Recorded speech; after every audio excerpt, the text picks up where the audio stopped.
I'm John. Jeff is here. Jeff's our new service rider. Most of you guys know him. Eric, you can show Eric. Okay, back there, he's been our #1 mechanic for quite a while. Today we're going to talk about changing a tire on the trail without a jack. Most of you guys probably don't ride completely by yourself. As long as you have one other machine with you, it's easy to pull the machine up and change a tire without carrying around a heavy jack and messing with all that.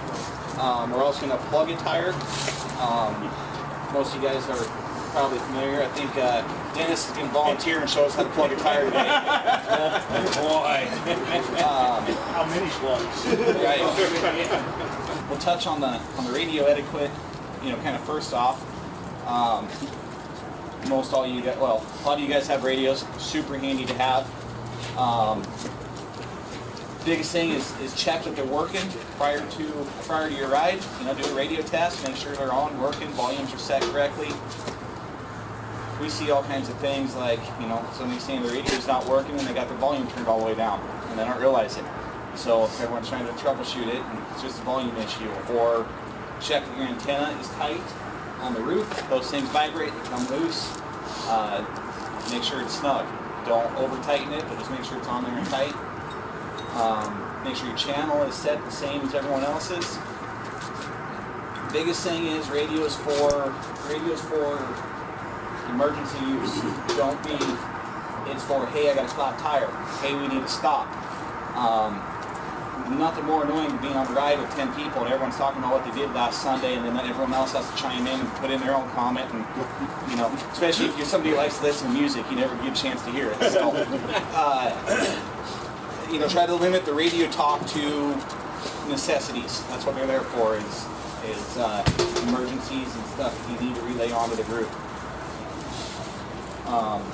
And then after our tech talk, Savino and Scott will get more in depth with functionality and settings and the rest of it. So I don't carry a spare. I just carry an air pump, tire plugs. You can get some pretty inexpensive air pumps. And generally you can fix a tire by plugging it with you know, 1 or 2 plugs or 10, but you can usually get it taken care of. There's a drill, big time, all it takes, one big care. Yeah.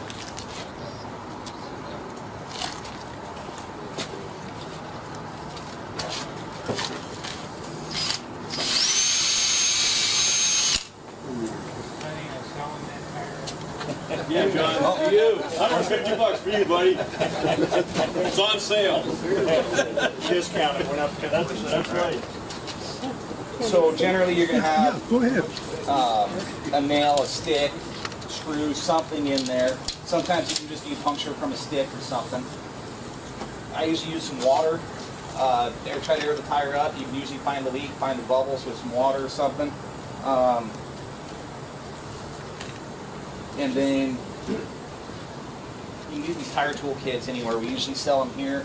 You get them at Walmart. You get them just about anywhere. Once you find the hole, use this to ream it out.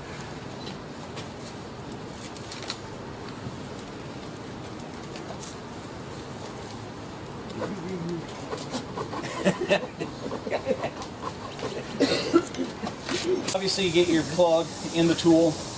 Put some cement on it, just a little bit.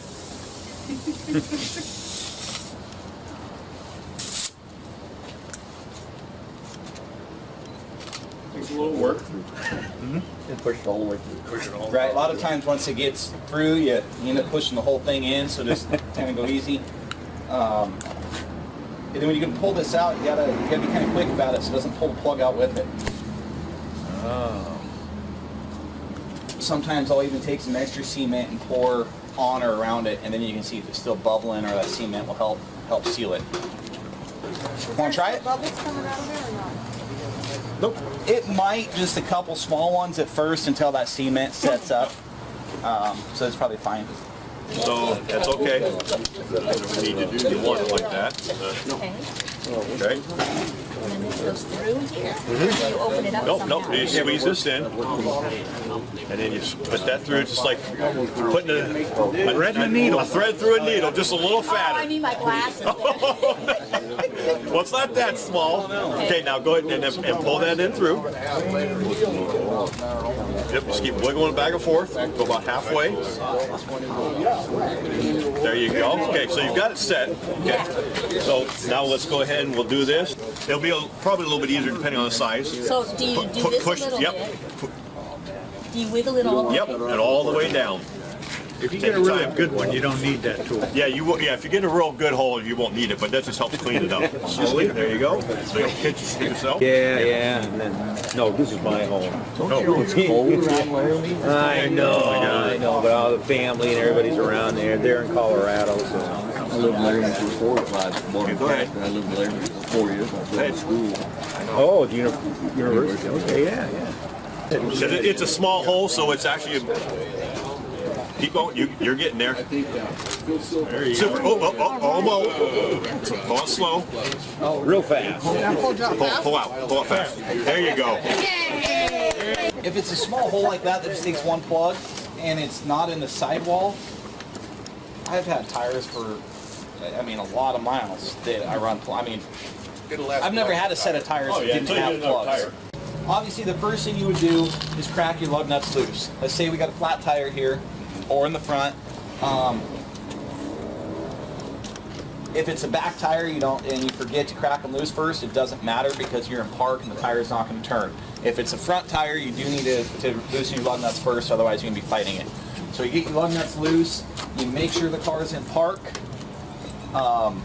Could be bad if it's not.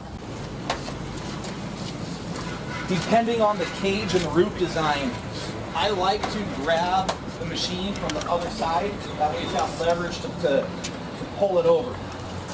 You can hook, directly on the passenger side over there somewhere, but at that point you have less. You're not putting any downward pressure to roll the machine up on its side. So depending on the metal roof design and where you can hook the strap to place a roll in it.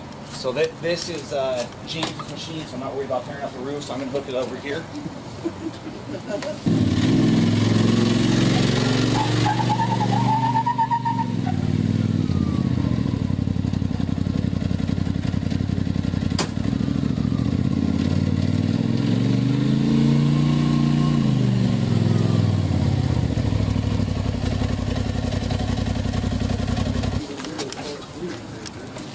So I'm gonna know somebody who went swimming and we had to hook a few of them together to get to them. But tell me when the mirror touches the ground.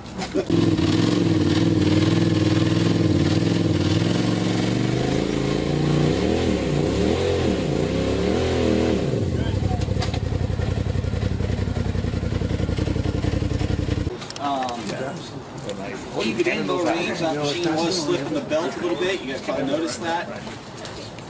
Definitely don't try that in high range.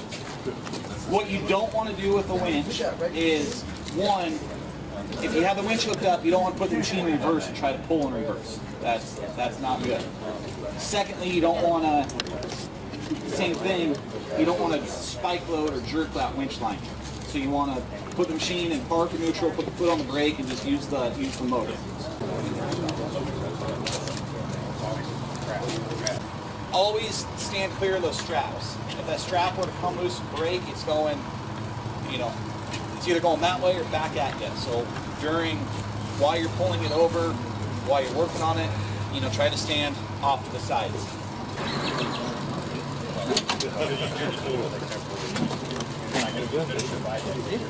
He thought I was going to call for it.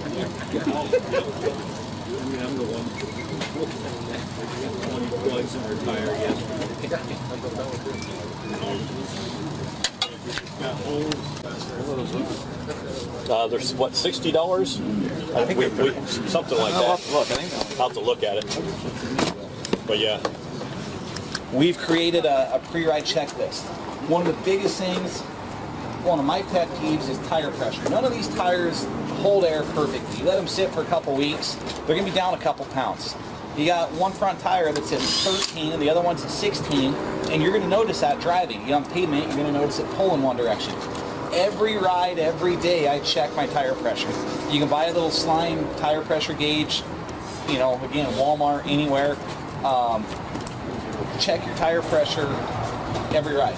So we're going to pass around our pre-ride checklist here. I'm just going to briefly talk about each line item. Do not try to clean your air filters. If you got paper air filters, don't blow them out.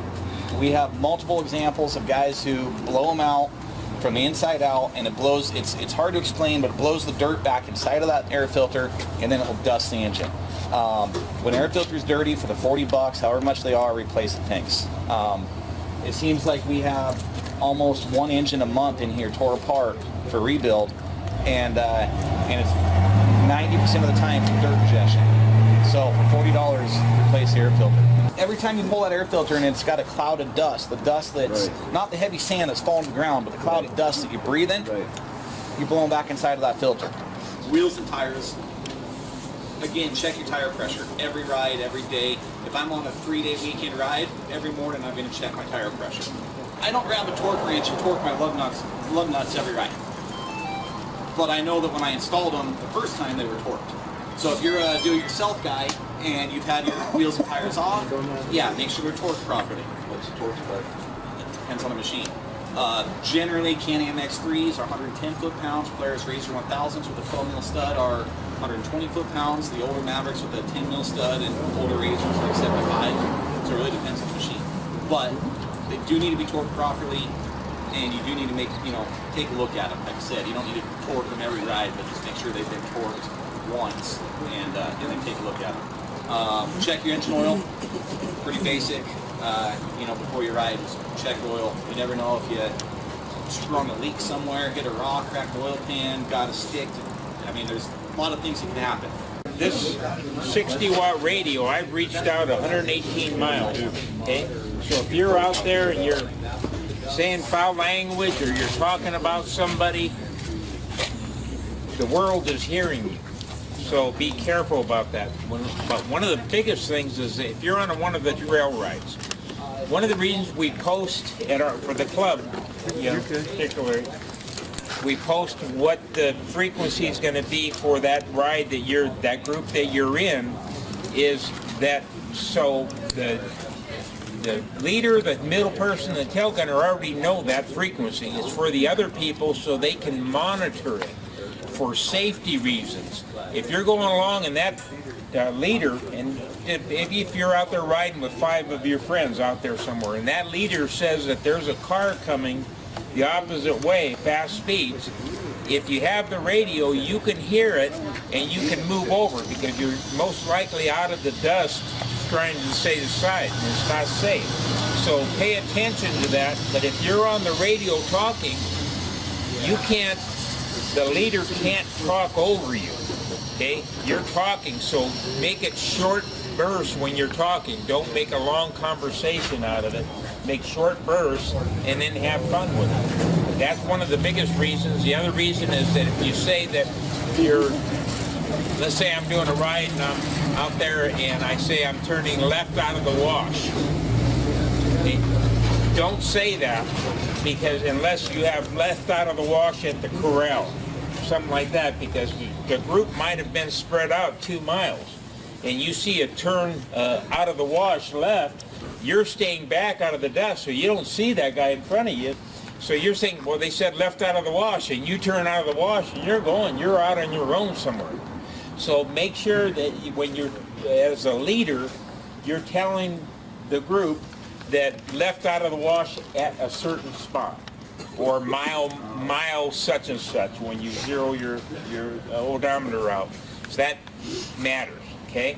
The other thing is that the reason why the leader says it, the tail gunner repeats it, and the middle person, is that sometimes with these small radios you can't hear that leader if they're 2 miles and they're in a canyon, but the tail gunner can hear it. So if the tail gunner says copied left out of the wash at mile 46, then you know, you're looking at your odometer and you say, okay, we're going to make a left turn out of the wash. This is the type here that you buy at Walmart. This little radio. Those are family service band. They're UHF radio. The difference, you have UHF and you have VHF. I don't want to go into all that stuff because it's confusing even to me. But this is UHF. This doesn't match up with any of the stuff. So if your friends come in town and they're going to go riding and they have, well, I got this from Walmart, they can't talk to you unless you have a 25-watt radio, which has both bands, UHF and VHF. It has to have, you have to have that specific dual band radio. The reason why the 25 and the 20 and the 45-watt radios are the only ones that have that is because the FCC won't allow that the wattage to go any higher. So anyway, this is what that is. This puts out milliwatts of power. Okay, that's very little. These that Rugged sells and PCI sells and the rest of them, they're VHF radios. They're dual band actually, and they put out 5 watts of power. That's the limit that they can put out these. So the range is, it's good for if you're in a group, just to, starting off. I asked Rugged when they first came out with these radios, why in the heck would they do these? And they said, to me, it's a teaser. It gets the people a cheap way into it. They see that they want it, and invariably, everybody that's bought these has wanted to get the bigger one. So what I say right off the bat is save your money and get the bigger one. Okay? Or if you have this, they're $100 around there, so get this, but it's not going to be any good once you get the bigger one. The bigger one can reach out miles, 30 to 40 miles. I've reached out 118 miles with mine before, so it's big. This reaches out, maybe you can get to that trailer over there. That's how the difference in these radios. How much is the bigger one? Well, that's why I said save your money. Save your money. They range a kit. Okay, there's variations. Okay, the radio itself is probably 300 at the most. The radio that's installed. And then you put the intercom in there, and then you're up there. You're up to the $1,500 bracket with the headsets and the whole 9 yards with the whole setup. These are nice to have, but you're going to want something different when you get going. This is Bluetooth, so you can hook this up with this thing. You can hook up your phone. The beauty about these, the intercom, I'm not talking about the radio yet, this is just the intercom, is you can have the system in there, and, well, with the antenna hooked up and stuff, you can hook up your phone, and if you're expecting a call when you're out on the ride, it'll come through and you'll hear it in your headset, you push your answer button, and you can talk through your headset, whoever it is. If you're making a call, a lot of times when you're out there riding, and we do a lot, is that you get a head count, and then you have to call the restaurant to let them know. So you're driving along and you can call the restaurant and talk through your headset to tell them we got 20 people coming. That looks like we don't have cell service. You have to have cell service. Okay? You still have to have that cell service. But that's the beauty of these. And you can play with the Bluetooth, you can play music, and it mutes out the background as you're talking. So it's a way to go on the thing. The radios, this is the most popular that we sell, is a 60-watt radio. It puts out 60 watts of power, like I said. They have bigger ones, more expensive, 110-watt radios, but this is the most popular, and this is pretty much all you need. With these hooked up in a car, you can hear, if it's a 2-passenger or 4-passenger, you'll hear, and you have, with the headsets, you don't hear that outside noise at all. These radios, they go into some of the basics. Again, it's a VHF. This stuff here is VHF. This UHF. You can buy if you have friends that come in and they use the UHF radio, or let's say you go up to the mountains and the group up in the mountains they're on UHF frequencies, which doesn't allow, the FCC won't allow a lot of power. So that's why we go VHF down here. you can get a 45 watt radio or a 25 and do that. On the radios, the best thing I could say is bring it to somebody to have it installed. Okay? When you get it, you can take the Just Money Motorsports, they install, I install. It's better to have it installed to get it done right. To cut the antenna, you don't have to match the antenna length to a certain length now, but it's important. A lot of people have a problem. They're going along and say, well, I can't reach it. They're not hearing me anymore. They're not reaching out. Well, what's happened is they've taken their headset, either they switched headsets or they plugged into the passenger's plug, and now they're pushing their push to talk and trying to talk. You can still hear it through the other system because it's picking it up through the other headset, but it's not working right. So if that's a problem, make sure your headset is hooked into the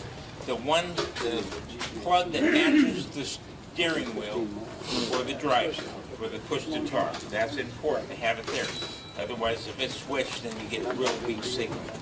The beauty about the headsets is that, let's say you were going to hop in my car and ride with me, just bring your headset and just hop in there and just plug it in. They're all interchangeable, both PCI and rugged radio. The little radios, what they require it's a pigtail that comes out off of this, because you don't want to have to hold this and then talk, through your thing. So you have this mounted. There's a mount for it, let's say on the car, and then you have a push to talk, but there's a pigtail. One goes to the push to talk, which is on the steering wheel, and the other goes to the headset. That's interchangeable on the behind the head headsets that are used for that. Your volume on this, you want it up, but if you go too much, then you're over-modulating. You're sending it, it's going to be garbled to the people you're hearing from. Okay? I mean, that you're talking to. So don't go all the way on this knob. Okay? This knob here is for channels, your different frequencies that you use. This here, you have on this particular unit, you have a inside dial. Now that dial is they call it box. What it is basically voice activated system. If you're sitting in a controlled atmosphere, and we have this in the garage in there, we could set this and set the sensitivity up so we can whisper like that. When you're out going along and you have wind coming in, that's picking that wind up. It doesn't know that you're, where you are or anything. So you have to back off on that sensitivity. There's a point there where you start talking. If you count to 10, you'll go 1, 2, 4. It'll miss numbers. So you have to pull just hit it one notch and then try it again. You want to get right to that threshold there, where the wind isn't picking it up or not on that. This. If you go all the way with this, then that's going to pick up engine noise too. It's real sensitive, and it'll pick up that engine noise. So once you set this stuff and get it set, you shouldn't have any problem. What do, there's a switch kit we put with this, so all you have is an on and off switch on there. The only thing you should have to do when you come to your car is get and dial in what frequency you see at whatever ride you're doing, if it's weatherman or whatever. Okay. The frequencies you see on the radio. All these radios that PCI puts out or Rugged Radio, those are the two top manufacturers. They put out a list that they were given, these frequencies were given to them by the FCC years ago, and it's been added to. But it's a big list and has all the different race teams on it. When you see Gordon on there, that means Robbie Gordon's channel. Okay? When you see Mag 7, which is the same as our Havasu 1, that's a pit group that goes down to Baja, and if Eric goes down there with his race car and they need to have pits, rather than spending $50,000 to send groups down there all the way down the peninsula, he'll pay into this thing $1,000 and give them tires for each stop where he needs and gas where he needs it. They take it out there, and they have a group that does that. Now, when he's coming in, the race car's coming in close there, they can switch to that channel and tell them, we're coming in, 924 is coming in, 2 miles out, we need a spare tire, left tire and gas. So these are all along there. So that's one of them. BF Goodrich has that. They all have these. So those are the channels you're seeing on. All those names that you see on there are that. We use those a lot. People out here using it. The one that says Weatherman has absolutely nothing to do with Weatherman. The founder of PCI Radios, Bob Steinberg, he, years ago, back in the 60s, in the first Baja races, they needed radio communication. He went down there and he set up this weather balloon way up in the air with the antenna in it. And that's how he communicated down the line to all the different teams. So the team started naming him Weatherman. You need an emergency thing, you get on that channel and you call Weatherman. He's got relays set up all along there and you reach out. One of the problems we have here, I know that doesn't mean it much to you guys because you're not down in Mexico racing, but it does mean a lot here. The power of these radios you can pick up. There was a race up in Laughlin this weekend. A lot of the race teams were up there. They're using their radio frequencies. I'm sitting in my house, in my garage, and I can hear them on the radio. These radios put out that much. So what that means is if you're on a ride, you went out, Keith took a group out on a ride this weekend, if he's on one of their channels, they're hearing the same thing. So they're interrupting, you're interrupting them as much as they're interrupting you. If you have your music so loud through this, you aren't going to be able to overcome that. So your music should just be soft and and then it fades out when it goes. But you should be able to hear yourself talk in the machine. A lot of people do that. They start off and they have this. You have to talk through the mic. The problem with that is that you're hearing all the outside noise too. And so it's hard to pick up through this little speaker here, pick up that. Now I've added, you can get a bigger speaker. I did for Roger Cole.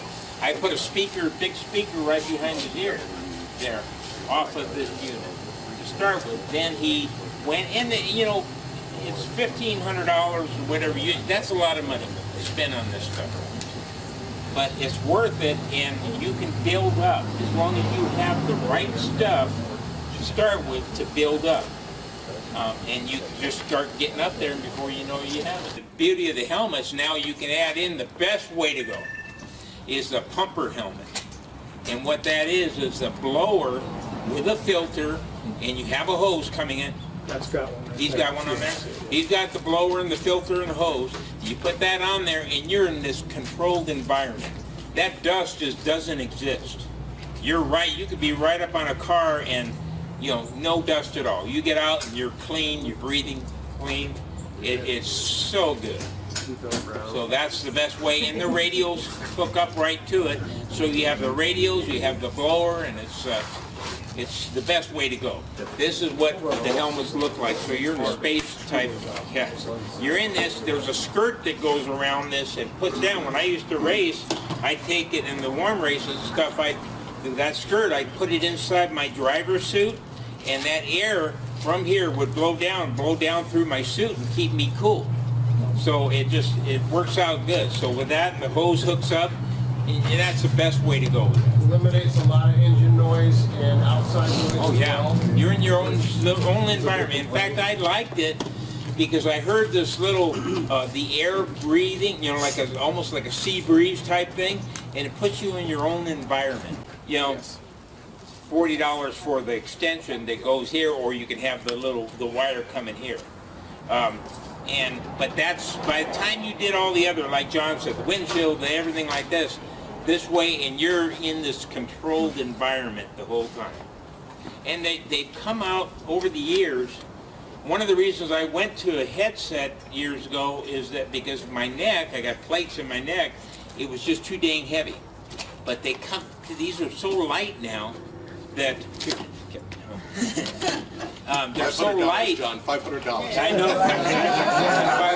$500 just went down there. Bowling ball. They're so light that you don't feel that. You don't feel that, and you're sitting on that, so you're controlled. The only problem with that is it feels like you're a little bit restricted right here. You know, but that's it. You'll get over that.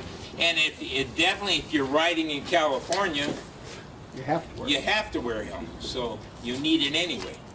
And they have variations. They have behind the head headsets with a little over the wall helmets that go on.